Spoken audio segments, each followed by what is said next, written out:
सोहम एक बहुत अच्छा लड़का था। उसे जानवरों से बहुत प्यार था।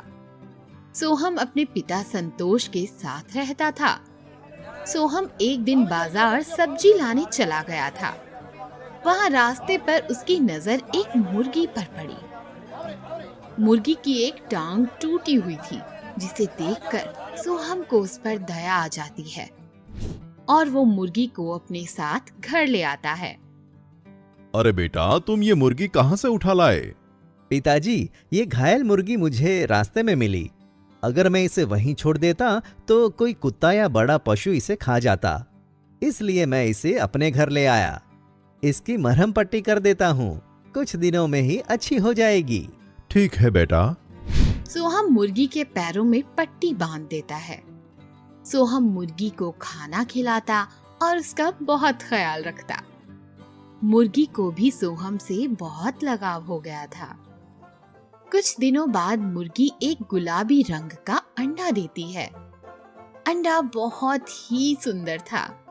पापा पापा, जल्दी आइए, देखिए मेरी मुर्गी ने अंडा दिया, वो भी गुलाबी रंग का। ये तो बहुत खुशी की बात है बेटा। अब तो तुम्हें मुर्गी और अंडे दोनों का ख्याल रखना होगा। हाँ।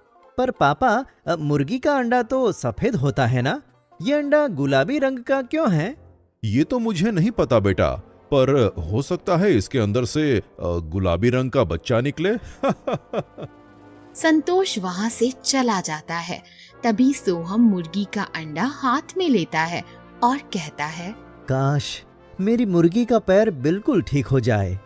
इतना कहकर वो अंडे को वहीं रखकर दूसरे कमरे में चला जाता है और कुछ देर बाद ही सोहम देखता है कि उसकी मुर्गी अच्छी तरह से दौड़ पा रही है और उसका पैर बिल्कुल अच्छा हो गया है। ये तो चमत्कार हो गया, मेरी मुर्गी ठीक हो गई। मुर्गी खुश होकर इधर उधर घर में घूमती, बाहर आंगन में घूमती और खुशी से कुकड़ू कू करती। मुर्गी की आवाज से अगल बगल के लोग परेशान होने लगे। एक दिन बगल का पड़ोसी राज आता है।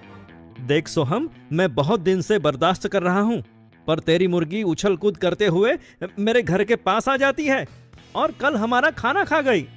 बात ज्यादा ना बढ़े, अच्छा यही होगा कि तू इस मुर्गी को कहीं और भिजवा दे, वरना।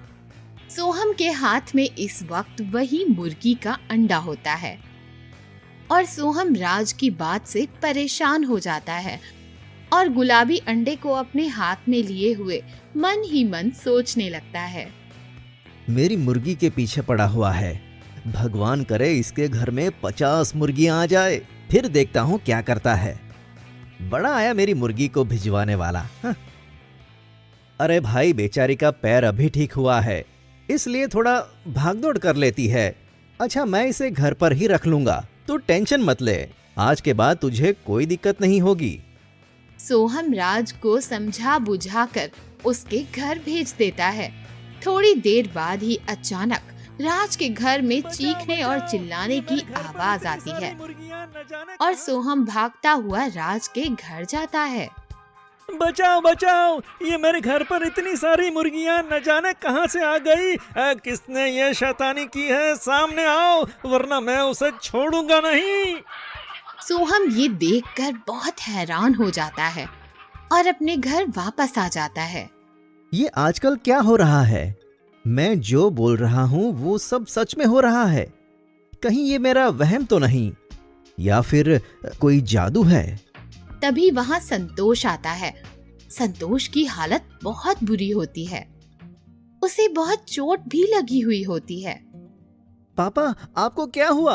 आपको इतनी चोट कैसे लग गई? बेटा, रास्ते में मेरा पैर फिसल गया और मैं जख्मी हो गया बेटा।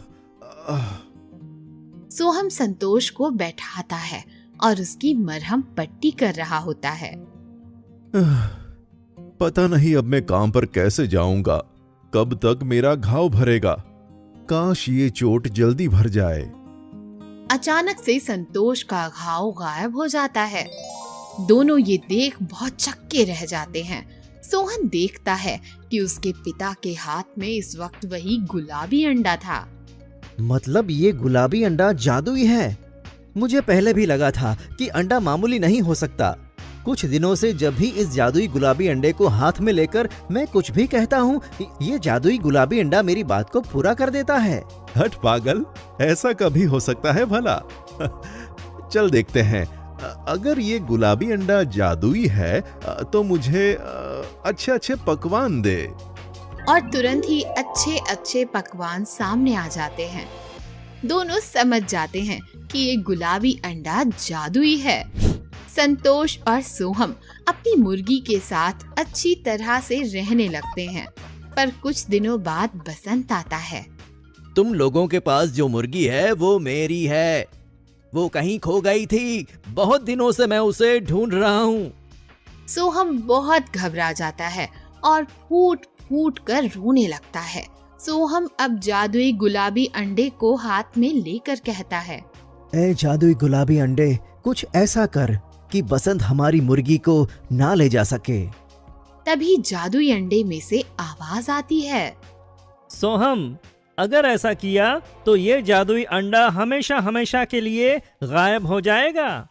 मुझे सब मंजूर है, बस मेरी मुर्गी अच्छे से रहनी चाहिए। बसंत उसकी देखभाल नहीं करता था। तभी वो अंडा सोहम के हाथ से गायब हो जाता है और अचानक से बसंत बिना कुछ कहे ही वहाँ से चला जाता है। सोहम मुर्गी को अपने पास देखकर बहुत खुश हो जाता है। कुछ दिन बीत जाते हैं।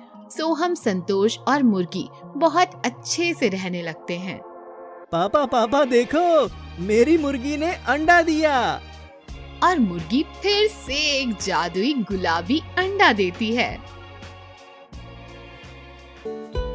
एक गांव में भोली और भूरी नाम की दो फल बेचने वाली रहती थी। दोनों हमेशा साथ रहती थी और एक दूसरे की मदद भी करती थी। चलो चलो जल्दी करो, फल बेचने नहीं जाना? हाँ हाँ, आ रही हूँ। भूरी, आज देर लगा दी, बाजार में फल नहीं बेचने? अरे बेचने हैं। आज मेरे मामा जी कई सालों बाद मेरे घर आए हैं। वो मुझे अपने साथ कुछ दिनों के लिए ले जाना चाहते हैं। पर क्या भूरी, तुम काफी सालों से यही फल बेच रही हो। कुछ दिन अपने मामा के साथ बाहर जाओ, थोड़ा घूम लो, फिर बाकी जिंदगी फल ही तो बेचने हैं। जाना तो है, पर मामा जी आज ही जाने की बात कर रहे हैं और आज ही निकल गई तो मेरे फलों को कौन बेचेगा? मेरा काफी नुकसान हो जाएगा। बस इतनी सी बात, तो पहले क्यों नहीं कहा? मैं एक काम करती हूँ, मैं अपने फलों के साथ साथ तुम्हारे फल भी बेच दूंगी और फिर जब सारे फल बिक जाएंगे तो मैं तुम्हारी टोकरी तुम्हारे घर पर रख दूंगी। ऐसे फलों का भी नुकसान नहीं होगा और तुम भी आराम से अपने मामा के साथ जा सकती हो। सच में भोली, तुम मेरी सच्ची दोस्त हो। ये लो फलों की टोकरी, कोशिश करना कि तुम इसे अच्छे दाम में बेच सको। आखिर वापस आकर मुझे अपने मकान का किराया जो भरना है। भोली, तुम चिंता मत करो, मैं तुम्हें अच्छे दाम दिला दूंगी। भोली की बात सुनकर भूरी खुशी खुशी अपने मामा जी के साथ घूमने निकल गई। भूरी के जाने के बाद भोली अपनी पड़ोसन रुक्कू के साथ मिलकर फल बेचने निकल पड़ी। रुक्कू बड़ी ही चालाक थी।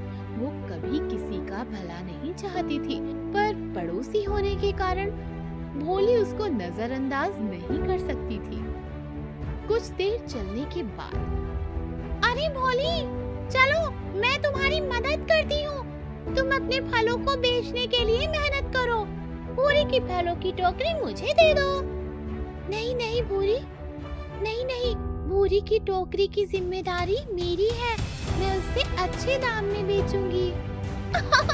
तुम कितनी भोली हो। क्यों?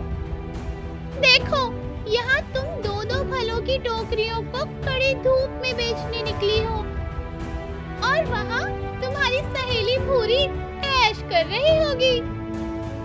ऐसा मत कहो रुको, भूरी बहुत गरीब है। आज सालों बाद उसके मामा जी उसे घुमाने ले गए हैं। होली, तुम सच में बेवकूफ हो। चलो एक काम करो, ये टोकरी मुझे दे दो। मैं ये सारे फल रईस जमींदार को बेच आती हूँ और जो भी पैसे मिलेंगे वो आधे आधे बांट लेंगे। रुकू की बात सुनकर भोली के मन में लालच भर गया और उसने भूरी के फलों से भरी टोकरी रुकू को दे दी। सही कह रही हो तुम भोली। रुकू की बात सुनकर भोली ने उसे भूरी के फलों की टोकरी दे दी। कुछ देर बाद रुकू खाली टोकरी हाथ में लिए वापस लौटी। रुकू, तुमने सच में सारे फल जमींदार को बेच दिए?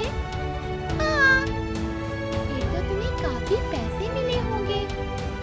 हाँ, आखिर जमींदार ने जो खरीदे हैं। तो अब लाओ मेरा हिस्सा। कौन सा हिस्सा? रुको, ये टोकरी भूरी की है। मैंने तुम्हें फल बेचने के लिए दी थी। ना फल तुम्हारे और ना टोकरी। अब ये सब मेरा है। और अगर तुमने किसी से कुछ भी कहा तो मैं सबको कह दूंगी कि तुमने भूरी की टोकरी चुराई है। रुकू की बात सुनकर भोली को अफसोस हुआ और वो चुपचाप गांव से निकल गई। कुछ दिन बाद जब भूरी वापस आई तो उसने भोली को हर जगह ढूंढा, पर वो कहीं नजर नहीं आई। तब उसने रुकू से भी पूछा, पर रुकू ने भी कोई जवाब नहीं दिया। पैसा ना होने के कारण भूरी को भी अपना घर छोड़ना पड़ा और वो जंगल में भटकने लगी। कुछ देर जंगल में चलते चलते वो एक पेड़ के नीचे सो गई।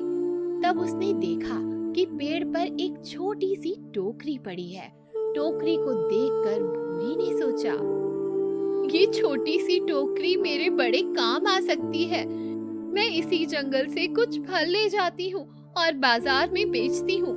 फिर जो पैसे मिलेंगे मैं उससे अपना गुजारा कर लूंगी। भूरी ने जंगल से कुछ फल तोड़े और बाजार की ओर चल दी।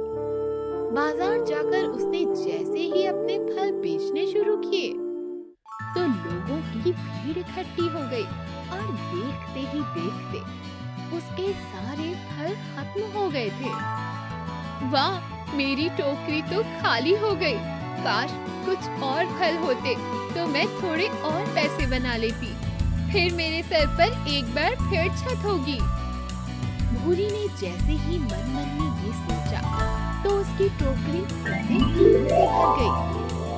भूरी ये सब देखकर हैरान हो गई और उसने खुशी खुशी अपने फल बेचने शुरू कर दिए।